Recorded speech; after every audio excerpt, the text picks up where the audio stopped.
नमस्कार, मैं हूं उज्जवल सरकार और स्वागत है आपका यूएस के ग्लोबल पर। दोस्तों, पॉलिटिक्स की दुनिया में कब क्या हो जाए कहना मुश्किल है। अक्सर हम सुनते हैं कि विनाश काले विपरीत बुद्धि, यानी जब बुरा वक्त आता है तो इंसान की सोचने समझने की शक्ति कमजोर पड़ जाती है। क्या मौजूदा हालात में ये कहावत अमेरिका के राष्ट्रपति डोनाल्ड ट्रंप पर पूरी तरह फिट बैठती है? आज हम इसी सवाल का जवाब ढूंढेंगे, क्योंकि हाल ही में ट्रंप ने जो किया उसने न सिर्फ उनके समर्थकों को चौंकाया बल्कि ग्लोबल पॉलिटिक्स में भी एक अजीब सी हलचल पैदा कर दी है।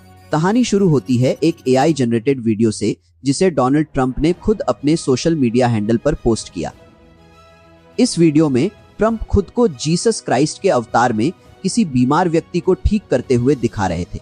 आप सोचिए, अमेरिका जैसे सेकुलर देश में जहां रिलीजन और पॉलिटिक्स के बीच एक महीन रेखा खींची जाती है, वहां एक राष्ट्रपति का खुद को ईसा मसीह के रूप में दिखाना कितना अजीब है।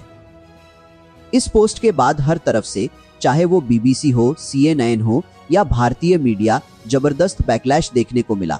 उनके अपने कोर सपोर्टर्स भी हैरान रह गए और कहने लगे कि तुम प्रेसिडेंट हो, पावरफुल हो, but don't show yourself as a Jesus. मजबूरन कुछ ही घंटों में ट्रंप को यह पोस्ट डिलीट करनी पड़ी। लेकिन बात सिर्फ यही खत्म नहीं हुई। इस घटना के बाद ट्रंप ने क्रिश्चियनिटी के सबसे बड़े धार्मिक गुरु पोप लियो को भी सीधे तौर पर निशाना बनाया।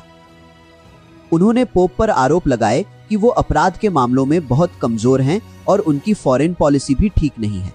अब जरा सोचिए, एक अमेरिकी लीडर एक रिलीजियस लीडर को इस तरह से क्यों टारगेट करेगा? हमारी एनालिसिस बताती है कि ये सब शायद ट्रंप की मौजूदा पॉलिटिकल फ्रस्ट्रेशन का नतीजा है। ईरान के साथ स्ट्रेट ऑफ हॉर्मुज को ब्लॉक करने की उनकी कोशिश नाकाम रही। चाइना के जहाज आराम से वहां से निकल गए। इससे उनकी इंटरनेशनल क्रेडिबिलिटी को बड़ा धक्का लगा है।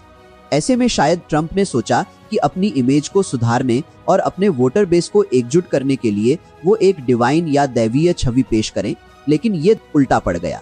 इस पूरे प्रकरण में एक दिलचस्प पहलू और भी है।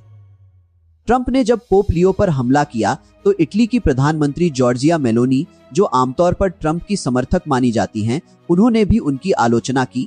ये बात अंडरस्कोर करती है कि वेटिकन सिटी रोम में है और पोप का सम्मान इटली के लिए कितना मायने रखता है।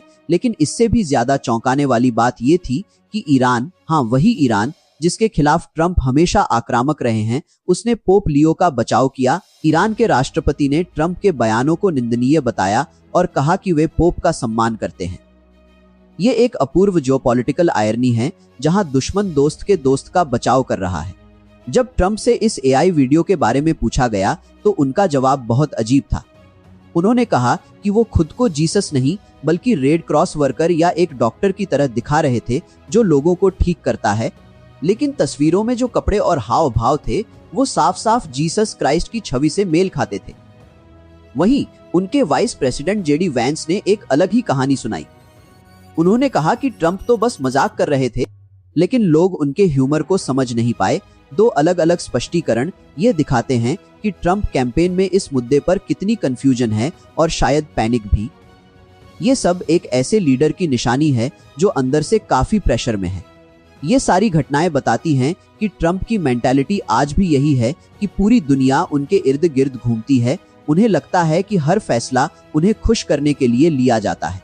पोप लियो का ईरान पर युद्ध को गलत ठहराना, जिसमें इनोसेंट लाइव्स जा रही हैं, ट्रंप को पसंद नहीं आया, क्योंकि ट्रंप शायद ईरान के साथ इसे एक धार्मिक रंग देना चाहते थे।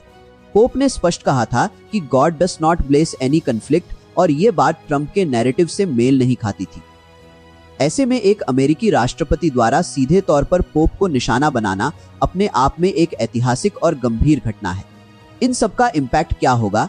ट्रंप की अप्रूवल रेटिंग लगातार गिर रही है, जो 40% के आसपास आ चुकी है।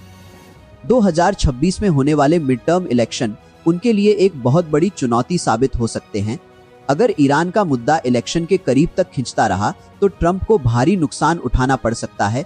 ये दिखाता है कि एक लीडर जब दबाव में होता है तो वह ऐसे कदम उठा सकता है जो उसकी छवि को और नुकसान पहुंचाते हैं।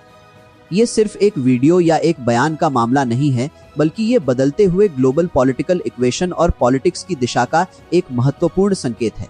मिड टर्म इलेक्शन नवंबर 2026 में है। तब तक जो भी नए ट्विस्ट होंगे, हम हर ट्विस्ट एनालिसिस करके आपके लिए वीडियो लाते रहेंगे। वीडियो पसंद आए तो लाइक करें, शेयर करें, चैनल को सब्सक्राइब करें। जय हिंद।